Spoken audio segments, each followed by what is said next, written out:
बिस्मिल्लाहिर्रहमानिर्रहीम। अस्सलाम वालेकुम नादरीन, आप यूट्यूब चैनल देख रहे हैं। मैं इमरान खान हूँ। सबसे पहले तो बात करते हैं आज के एहतजाज के हवाले से। हुकूमत ने और अपोजिशन ने दोनों जानिब से एहतजाज का ऐलान किया गया है। अपोजिशन जो है वो इमरान खान साहब की कॉल है, जबकि साथ ही उलमा इकराम की कॉल भी है कि जो कुछ मुरीदके में किया गया, जो सानिया हुआ मुरीदके में, उसके बाद काफ़ी रद्द अमल है। पहले मैं आपको स्टेटमेंट बता देता हूँ जो अहले सुन्नत वल जमात का एक स्टेटमेंट है और इनकी जो मुख्तलिफ तंजीमें हैं, मुल्क भर की तमाम तंजीमात अहले सुन्नत के मुश्तरका एलामिया में कहा गया कि सानिया मुरीद के पाकिस्तान की तारीख का स्याह तरीन दिन है और अहले सुन्नत की नस्ल कुशी के मुतरादिफ है। इस पर फिलफौर आज़ादाना अदालती कमीशन तश्कील दिया जाए। हुकूमत तहरीक लब्बैक के साथ फौरी तौर पर नतीजा खेज मुज़ाकरात शुरू करे। अहले सुन्नत की मसाजिद, मदारस, खानकाहों और घरों पर छापे फिलफौर बंद किए जाएँ। तहरीक लब्बैक के गिरफ्तार कायदीन और कारकुनों को फौरी रिहा किया जाए। शोहदाए सानिया मुरीदके की लाशें वर्सा के हवाले की जाएँ। ज़ख्मियों को इलाज की बेहतरीन सहूलियात फराहम की जाएँ। मुल्क भर की मसाजिद में 17 अक्टूबर को नमाज जुमा में सानिया मुरीदके के ख़िलाफ़ मज़हबती करारदादें पेश की जाएंगी। अच्छा जी, अब ये इस हवाले से इनका है और वो कह रहे हैं जी कि इसको एहतजाज भी करेंगे और इस दिन के हवाले से स्याह तरीन दिन भी उन्होंने करार दिया। ये एक मुश्तरका एलामिया उनकी जानिब से आ गया, जबकि इस बात का हुकूमत को खदशा है कि जुम्मे वाले दिन लोग निकल कर इज्तिमाअत करेंगे और मुख्तलिफ मसाजिद के बाहर निकल कर एहतजाज करेंगे। इस एहतजाज को पाकिस्तान का रवायती मीडिया बिल्कुल नहीं दिखाएगा। मना कर दिया गया मीडिया को कि आपने नहीं दिखाना, और सोशल मीडिया पे जो लोग दिखाएंगे उनके बारे में भी क्रैकडाउन किया जाएगा। ये हुकूमत ने पहले से ही मनसूबाबंदी की है कि तहरीक लब्बैक के सोशल मीडिया को भी कुचल दिया जाएगा। पाकिस्तान तहरीक इंसाफ के सोशल मीडिया को कुचलने की बहुत कोशिश की गई, लेकिन वो आज तक सर्वाइव कर रहा है। अब तहरीक लब्बैक के बारे में जो मोहसिन नकवी साहब ने एक स्टेटमेंट दिया, उनका स्टेटमेंट यह है कि जो गोली चलाई गई है वो सिर्फ उन लोगों पे चलाई गई जो लोग मुसल्ला थे या जिनके पास हथियार मौजूद थे। किसी ऐसे शख्स के ऊपर गोली नहीं चलाई गई जो गैर मुसल्ला था। दूसरा, उन्होंने कहा जी कि पुलिस को बहुत मारा है तहरीक लब्बैक के लोगों ने, बल्कि एक पुलिस वाले के बारे में वो कहते हैं जी कि उसके जिस्म में कोई 21 गोलियां या पता नहीं इससे ज़्यादा गोलियां बता रहे थे कि वो लग गई हैं। हालांकि हमने जो मनाजिर देखे सोशल मीडिया पे या जहां से भी मनाजिर आ रहे थे, उनमें कहीं पे भी हुकूमत खुद भी नहीं दिखा पाई कि कीलों वाले डंडे, या खुद भी नहीं दिखा पाई मौजूदा मनाजिर में कि तहरीक लब्बैक के लोग गोलियां चला रहे हैं। हालांकि बहुत सारे ऐसे मनाजिर मौजूद हैं जहां पे पुलिस या रेंजर्स वो गोलियां चला रहे हैं, तोड़फोड़ कर रहे हैं। बहरहाल जो मोहसिन नकवी ने क्लेम किया, उन्होंने कहा जी हम तो मुज़ाकरात लगातार कर रहे थे, आखिरी मिनट तक हमने मुज़ाकरात किए और हमने किसी ने हत्या शख्स को नहीं मारा। ये सारी चीज़ें मोहसिन नकवी ने कही। लेकिन मैं आपको एक चीज़ सुनाता हूं। मैंने आपसे कहा था ना मेरे पास सबूत मौजूद है, तो ये जो मेरे पास सबूत मौजूद है, ये जनाब अल्लामा फारूकुल हसन साहब हैं, तहरीक लब्बैक पाकिस्तान के शूरा के हेड हैं। तो ये जो अल्लामा फारूकुल हसन साहब हैं, इन्होंने मुझे एक पैगाम भेजा, एक ऑडियो, क्योंकि उस वक्त तहरीक लब्बैक के ऊपर क्रैकडाउन का आगाज हो चुका था जब इन्होंने मुझे ये ऑडियो मैसेज भेजा था। और इसके बाद जो रात आई और जो दिन का टाइम हुआ तो बहुत तबाही फैली उसके बाद। लेकिन ये उन्होंने मुझे उस वक्त मैसेज भेजा जब घेरा पड़ गया था और गोली चलना शुरू हो गई थी और अटैक शुरू हो गया था। उस वक्त इन्होंने मुझे ये पैगाम भेजा। इसकी बैकग्राउंड में आप स्टेज के ऊपर से आवाजें सुन सकते हैं। तो ये कह रहे थे सिग्नल बहुत कम आ रहे हैं। मैंने कहा जी आप मुझे फिर ऑडियो मैसेज कर दें। तो इन्होंने ऑडियो पैगाम के जरिए से मुझे बताया कि उस वक्त वहां क्या चल रहा था और मुज़ाकरात के बारे में जो मोहसिन नकवी साहब का दावा है उस बारे में ये उस वक्त क्या कह रहे थे जिस वक्त वो धरना अपने आखिरी मराहिल में था और जब वो मुरीदके में रुका हुआ था, जिस जगह पे बाद में कत्लेआम हुआ, जहां पे वो पूरा सानिया हुआ। अब ये पैगाम सुनवाने का वक्त आ गया। इसका एक हिस्सा मैं आपको सुनाता हूं। अभी कुछ चीजें और है मेरे पास, वो मैं आपको बाद में बताऊंगा।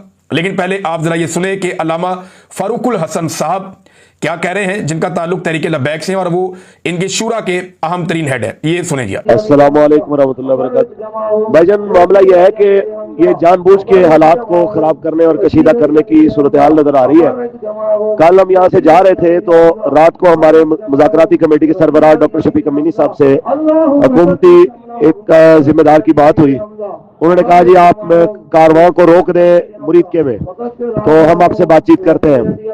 तो कारवां यहाँ पे रुक गया। तो उसके बावजूद यहाँ पे यानी आज पूरा दिन गुजर गया इसी इंतजार में। उनकी तरफ से दोबारा कोई राब्ता नहीं हुआ मुज़ाकरात के लिए, और उल्टा ये हुआ कि जहाँ पे तहरीक के साथ वाबस्ता लोग मसाजिद के या मदारस के सरबराह थे, उनके घर गिराए जा रहे हैं, उनकी मसाजिद को मदारस को सील किया जा रहा है। और यहाँ पे भी फोर्सेस जमा की जा रही है, रेंजर की एक बड़ी तादाद और पुलिस की जो है वो इसके कुर्ब जवार में। मैं ये समझता हूं कि यह जानबूझ के इश्तिहाल दिलाने वाली हरकतें हैं। और हमारी तरफ से अगर ये कहा जा रहा है कि ये कोई सख्त मौकिफ के साथ है, तो बात सिर्फ इतनी सी है कि हम मुज़ाकरात के लिए हमने कहा है कि भी आप टेबल पे कुछ संजीदा बंदे बिठाए, या हमसे बात समझ लें या हमें बात समझा दें, तो ये मामला 1 घंटे में हल हो सकता है। तो इसकी बजाय कि कुछ संजीदा कमेटी देने की बजाय या कोई भी नाम देने की बजाय फोर्सेस को लगा देना और मुहासरा करना और अफरा तफरी फैलाना, और जिन इलाकों में गिरफ्तारियां पहले नहीं थी अब पूरे पाकिस्तान में वहां पे भी क्रैकडाउन शुरू हो जाना, ये सिर्फ अफरा तफरी फैलाने, फसाइयत और जुल्म के और कुछ भी नहीं है। कल से लेकर अब तक दर्जनों बंदे शहीद हो चुके हैं, सैकड़ों जख्मी है, और 30 से ज्यादा वो है जो बिल्कुल जिंदगी और मौत की कशमकश में है। हम सिर्फ एक सवाल कर रहे हैं कि भाई ऐलान एहतजाज का हुआ था, एहतजाज शुरू भी नहीं हुआ, आपने गोली क्यों चलाई है और अभी भी गोली क्यों चला रहे हो? कि जिस वक्त हम अभी तक, आपको पता है कि अगर हमारे हाथ से या हमारे क्राउड से कोई रद्द-ए-अमल आता जिसके रद्द-ए-अमल में कोई पुलिस वाले या रेंजर वाले की जान चली जाती, इस वक्त सारा मीडिया हमारे ऊपर बात कर रहा होता। लेकिन अब तक किसी एक भी सिक्योरिटी फोर्सेस के जवान का जाँ बाक ना होना और सिर्फ हमारी लाशों का गिरना, ये इस चीज की अलामत है कि हमसे बड़ा पुरअमन कोई नहीं है। लेकिन यहाँ पे सूरत हाल ऐसी है कि दुनिया के सामने ये पता नहीं क्या साबित करना चाह रहे हैं। लेकिन मैं इस मौके पे कहूंगा, आप तमाम साथी जितने भी सहाफी हजरात हैं, आप इस मामले में हमारी आवाज को लोगों तक पहुंचाएं। अच्छा जी, ये आप सुन रहे थे अल्लामा फारूकुल हसन साहब को, जो शूरा के हेड हैं, और इनका इसी नाम से मेरे पास मोबाइल नंबर सेव है। मैं कोई इनसे पहले राब्ते में नहीं था, मुझे इनके लोगों ने राब्ता करवाया था कि लब्बैक के जो पार्टी के मुख्तलिफ लोग हैं, कोई एक जर्नलिस्ट हैं वो भी बीच में थे, मैं उनका नाम नहीं लूंगा because he is in Pakistan, उनके भी मेरे पास मैसेजेस हैं। अब ये जब क्रैकडाउन शुरू हुआ, ये उस वक्त की इनकी बात है।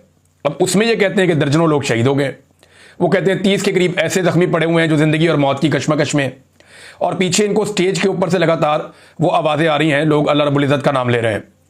अब ये जो माहौल था, ये बड़ा टेंस माहौल था जिसमें इन्होंने मुझे ये मैसेज किया, और उस वक्त ये कह रहे थे कि हम मुज़ाकरात करना चाहते हैं। मेरे साथ इनकी पहले बात हो रही थी, वो ऑडियो बार बार कट रही थी, बात हो नहीं पा रही थी, तो मैंने इन्हें कहा कि आप मुझे ऑडियो मैसेज भेज दें क्योंकि आपके पास सिग्नल नहीं है। तो फिर इन्होंने मुझे ये 2-3 ऑडियो मैसेजेस भेजे, वो मेरे पास महफूज हैं। अभी और चीज़ें भी हैं, वक्त आएगा मैं आपको बताऊंगा। मैंने आपसे कहा था ना कि मैं आपको तब बताऊंगा जब हुकूमत कोई दावा करेगी। तो मोहसिन नकवी साहब ने दावा किया कि जनाब हमारे तो आखिरी वक्त तक मुज़ाकरात चल रहे थे और हमने बड़ी कोशिश की 2-3 दिन मुज़ाकरात करने की, लेकिन मुज़ाकरात नहीं किए गए। ये एक झूठ है और मैंने आपको इसका पहला सबूत दिया है। इसके अलावा और बहुत सारे सबूत हैं। जो लोग स्टेज पे मौजूद थे वो बार बार ये कह रहे थे, शाहिद खकान अब्बासी साहब ने कहा जी हकायक छुपाए गए हैं, बहुत सारे लोग शहीद हुए हैं, मैयतें उन्हें वापस नहीं मिल रही। उन्होंने अपने इलाके के अपने करीबी एक बंदे के बारे में भी बताया कि जनाब अब हलफनामे मांगे जा रहे हैं, गारंटियां मांगी जा रही हैं कि कोई कानूनी कार्रवाई नहीं की जाएगी, अगर आपको लाश दफनाने के लिए वापस देंगे तो लोगों के लिए लाशें वापस लेना एक मसला बना हुआ है। दूसरी जानिब तहरीक लब्बैक के कुछ 3400 कारकुनान गिरफ्तार कर लिए गए। अच्छा, एक सवाल पूछा जाता है, बार बार किया जाता है कि जनाब जब फलस्तीन के अंदर अमन आ रहा है तो फिर आप एहतजाज क्यों कर रहे हैं? भाई ये एहतजाज तो दुनिया के कई और मुल्कों में भी हो रहा है। जालिम के खिलाफ एहतजाज तो आप किसी वक्त भी कर सकते हैं, ये बाकी मुल्कों में लोग कहते हैं। बरतानिया में इस अमन मुआहदे के बाद भी एहतजाज हुआ, यूरोप में भी हुआ, और तहरीक लब्बैक के एहतजाज के ऊपर जब गोलियां चल रही थी तो साउथ अफ्रीका में भी एहतजाज हो रहा था। तो इससे क्या फर्क पड़ता है कि कोई आदमी कब एहतजाज करता है? जुल्म के खिलाफ आप किसी वक्त भी आवाज उठा सकते हैं। मसला यह है कि यह तहरीक लब्बैक बड़ी नेगेटिव पॉलिटिकल पार्टी रही है, मुझे पता है इनका। इन्होंने गालम गलोच का एक बाजार गर्म किया हुआ था, इनकी क़यादत मेंबर पे बैठ के गाली निकाल देती थी। वो सारी जगह चीजें अपनी जगह, इनको कानून के मुताबिक आपको निपटना चाहिए था। आज तक इनकी कोई चीज आपको बुरी नहीं लगी, सिर्फ ये इसराइल के खिलाफ बाहर निकला है तो आपको बुरा लग गया और आपने इतना बड़ा ऑपरेशन कर दिया और इतनी ऐसी सूरत बना दी। अच्छा, बहुत सारे हमारे जो दोस्त हैं ना, जो लिबरल्स हैं, जो पाकिस्तान तहरीक इंसाफ के ऊपर जो जुल्म और सितम हुआ उसके ऊपर भी बात कर लेते हैं, वो इस बारे में जो है ना वो मुख्तलिफ राय रखते हैं। वो कहते हैं जी इनको मारो, ठीक है, क्यों, ये इंसान नहीं है। वो ये कहते हैं जी इस फितने को कुचल दो, इसको खत्म कर दो। आपकी बात ठीक है, लेकिन अगर आप मावराए अदालत कत्ल करने की इजाजत दे देंगे रियासत को, तो आज वो इन्हें मार रहे हैं। वो तो इसी तरह जस्टिफाई करते हैं कि बलूचिस्तान में जो कत्ल होते हैं मावराए अदालत वो भी ठीक है। वो तो ये भी कहते हैं जो पंजाब पुलिस कत्लेआम करती चली जा रही है, पुलिस मुकाबले हो रहे हैं, वो भी ठीक है। वो तो यही कहते हैं जिनको हम जबरी तौर पर लापता करते हैं या जिन्हें गुमशुदा करते हैं या जिन्हें ठिकाने लगा दिया जाता है, जिनकी मशकशुदा लाशें मिलती हैं, वो भी ठीक है। यानी अगर आपने इसी तरह से फितनों को कुचलना है तो फिर अदालतें बंद कर दीजिए, कानून और इंसाफ के तमाम दरवाजे बंद कर दीजिए। हर सोच को खत्म करने के लिए आप बंदूक नहीं उठा सकते, आपको लॉजिकली चीजें करनी पड़ती है। मुल्क के अंदर एक कानून होता है। मेरी तमाम लिबरल हजरात से गुजारिश है कि आपको इनसे बहुत गिले होंगे, बहुत शिकवे होंगे, मुझे भी है यार। आप लोगों को तो इन्होंने प्रैक्टिकली नहीं मारा, मेरे साथ तो हाथापाई हुई है। इसके बावजूद मैं ये कह रहा हूं कि किसी को घेर के चारों तरफ से गोलियां चलाना किसी किस्म का इंसाफ नहीं है। अदालत में चले जाएं, कानून के मुताबिक कर लें, बंदों को गिरफ्तार कर लें। अभी मसाजिद बंद की जा रही हैं, जगह जगह पे जो है वो ऐलानात किए जा रहे हैं। और मुझे ऐसा लगता है कि जो रिजवी बरादरान हैं उन्हें मंजरे आम पे लाने के लिए जुम्मा गुजरने का इंतजार किया जाएगा, क्योंकि जुम्मे के दिन जो है वो मजहबी सियासी जमातों का रिएक्शन बहुत ज्यादा आता है, वहां उनकी स्ट्रेंथ बहुत बढ़ जाती है। लिहाजा जुम्मा गुजरने का इंतजार किया जाएगा और जुम्मे के बाद आप कोई ना कोई डेवलपमेंट देखेंगे, मुझे तो ऐसा लग रहा है। रिजवी बरादरान के बारे में कभी इम्कान यह है, और मैं इस पर बिलीव इसलिए करता हूं कि मैंने ऐसा होते हुए देखा बार बार, कि वो पाकिस्तान की इंटेलिजेंस एजेंसियों की हिरासत में हो सकते हैं।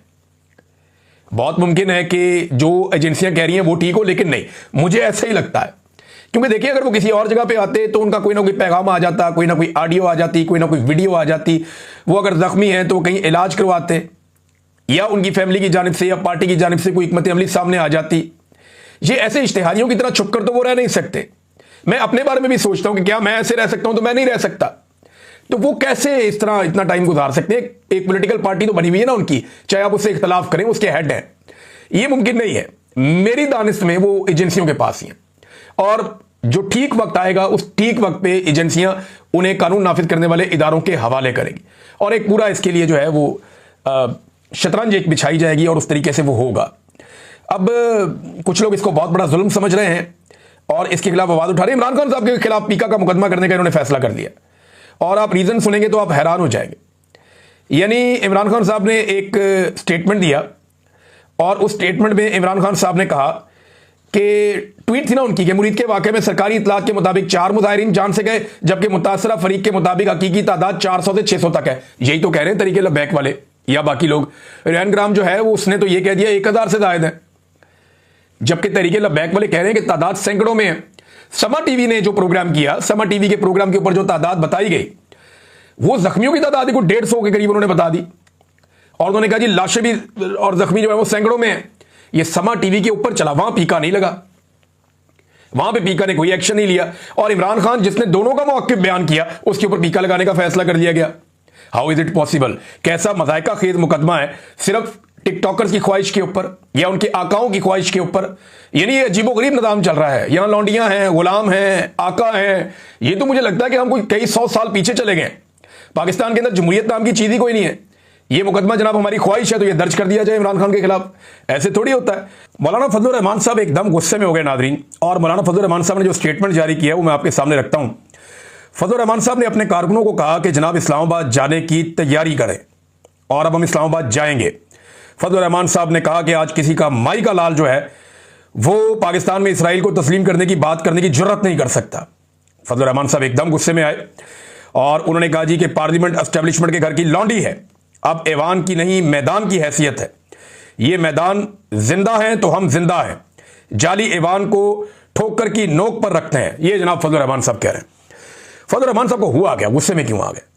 गौर कीजिए जरा थोड़ा सा। वो ये कहते हैं जी इलेक्शन का मैंडेट नहीं है, जाली हुकूमत है, मैं नहीं मानता, और ये इलेक्शन ही जाली था, धांधली ज़्यादा था, चोरी का मैंडेट कबूल नहीं है। इसी चोरी के मैंडेट के साथ मिलकर फजलुर रहमान साहब ने आईनी तरमीम करवाई है, 26वीं आईनी तरमीम, और इन्हीं के साथ मिलकर फजलुर रहमान साहब ने इमरान खान साहब की पहले हुकूमत गिराई और उसके बाद इमरान खान साहब का रास्ता बार बार रोका है। इसी जाली मैंडेट में फजलुर रहमान साहब ने मखसूस नशिस्तें कबूल की हैं, और अभी इसी मैंडेट के तहत अगर फजलुर रहमान साहब से जो उनको आसरा मिल गया था कि उनका भाई वजीर आला खैबर पख्तूनख्वा बन जाएगा, अगर वो कर दिया जाता तो उन्हें कबूल था। लेकिन क्योंकि उनका भाई वजीर आला नहीं बन सका तो लगता है फजलुर रहमान साहब को इस वजह से गुस्सा है। देखिए फजलुर रहमान साहब के साथ होता क्या, उनके साथ वादे तोड़ दिए जाते हैं। माजी में उन्हें एक पेशकश थी और बड़ी पुरकशिश पेशकश थी। फजलुर रहमान साहब को लगता था कि उन्हें सदर पाकिस्तान बनाया जाएगा, नहीं बनाया गया, उन्हें इस्तेमाल कर लिया गया टिश्यू पेपर की तरह। अब फजलुर रहमान साहब को लगा कि उनके भाई को वजीर आला बनाया जाएगा, थोड़ी सी सीटें, चंद सीटों के बावजूद बना देंगे। कैसे बना देंगे भाई?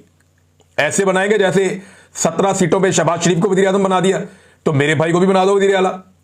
लेकिन नहीं बनाया गया ना। प्रॉब्लम यह है कि क्यों नहीं तोड़े पाकिस्तान तहरीक इंसाफ के बंदे, चादर और चार दीवारी का तकद्दुस क्यों पामाल नहीं किया, बंदे गायब क्यों नहीं किए, लापता क्यों नहीं किए, अगवा बराए बयान क्यों नहीं हुआ, और प्रेशर क्यों नहीं डाला गया एस्टेब्लिशमेंट की जानिब से, जैसा प्रेशर शहबाज शरीफ और उनकी फैमिली के लिए बनाया गया था।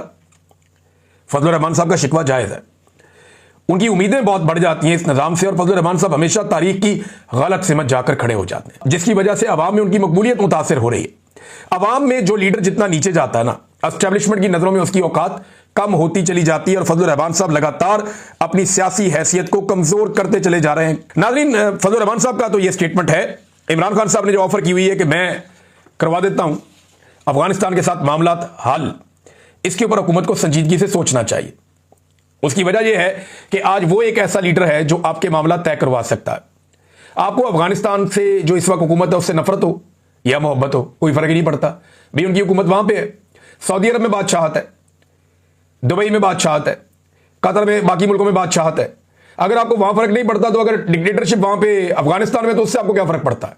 वहां पे जो मर्जी निजाम रहे भाई। ये तो नहीं हो सकता ना कि एक जगह उसी चीज के ऊपर आप कहें ठीक है, दूसरी जगह आप कहें नहीं ठीक नहीं है।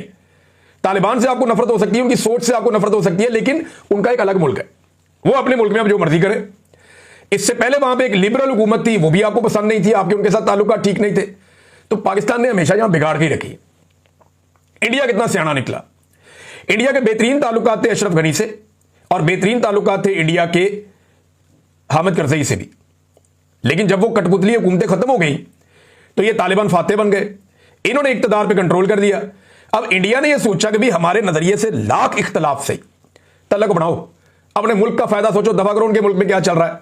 तो इंडिया ने अपने ताल्लुकात अफगान तालिबान के साथ भी बना लिए, और पाकिस्तान जिनके पास मौका था, पाकिस्तान ने अपने ताल्लुकात बिगाड़ दिए सिर्फ ट्रंप को खुश करने के लिए।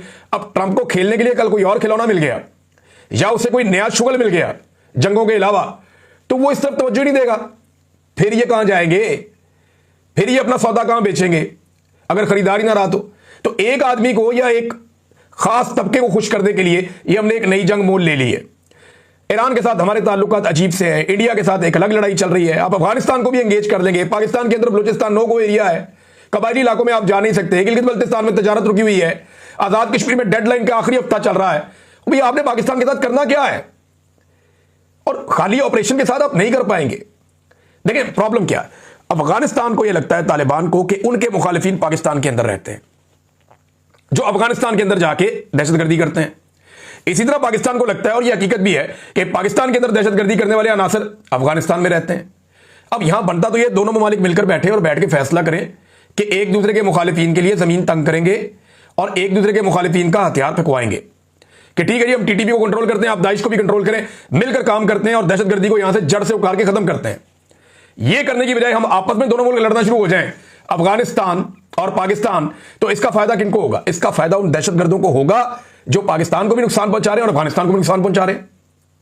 उनकी तो चांदी हो जाएगी। और जो इस वक्त स्मगलिंग हो रही है बॉर्डर एरिया में, वो रोकनी चाहिए। जो मंशियात का कारोबार हो रहा है वो रोकना चाहिए। जो दहशतगर्दों के काम आ रहा है पैसा, वो रोकना चाहिए काम सारा। हर दो नंबरी बंद करने के लिए इन दो मुल्कों को मिलकर बैठना चाहिए, बातचीत करनी चाहिए। एक दूसरे की शक्ल पसंद है या नहीं पसंद, एक दूसरे का नजरिया पसंद है या नहीं पसंद, और भाई मिलकर बैठो, बात तो करो ना।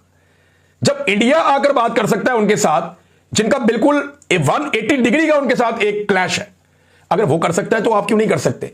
और आपकी तो जरूरत भी है। अफगानिस्तान के साथ पाकिस्तान को बात करनी चाहिए, इसमें देर नहीं करनी चाहिए। अब ये बार बार साबित करना चाहते हैं जनाब ये इमरान खान लेकर आया टीटीपी, वो साबित है एक हकीकत सामने है कि वो नहीं लेकर आया, उन्होंने मना किया था, वो बार बार कहते रहे थे, हर चीज ऑन रिकॉर्ड पड़ी हुई है। अब राणा सनाउल्लाह कहते हैं जी वो आर्टिफिशियल इंटेलिजेंस है, आपके अपने बयान हैं, आपकी अपनी प्रेस कॉन्फ्रेंस है, आपकी अपनी आर्काइव में पड़ी हुई है, आपका अपना ट्वीट है, आपकी अपनी आर्काइव में पड़ा हुआ है। सारी दुनिया जानती है कि अब आप झूठ बोल रहे हैं। ये टीटीपी को आप लोग बाय डिजाइन पाकिस्तान में लेकर आए, पाकिस्तान तहरीक इंसाफ को कमजोर करने के लिए खैबर पख्तूनख्वा में, और अब वो गले पड़ी हुई है और अब लड़ाई पड़ गई है, लड़ाई बढ़ गई है और बढ़ती चली जा रही है। तो गुड तालिबान बैड तालिबान वाला काम खत्म करें। अफगानिस्तान के अंदर जो भी हुकूमत है उसके साथ मिलकर बैठ के बात करें और बात करके इसका सलूशन ढूंढें, दहशतगर्दी का मसला हल करें। जो बात इमरान खान कह रहा है उसको समझें। अब तक के लिए इतने, अपना ख्याल रखिएगा, अपने चैनल का भी। अल्लाह हाफिज।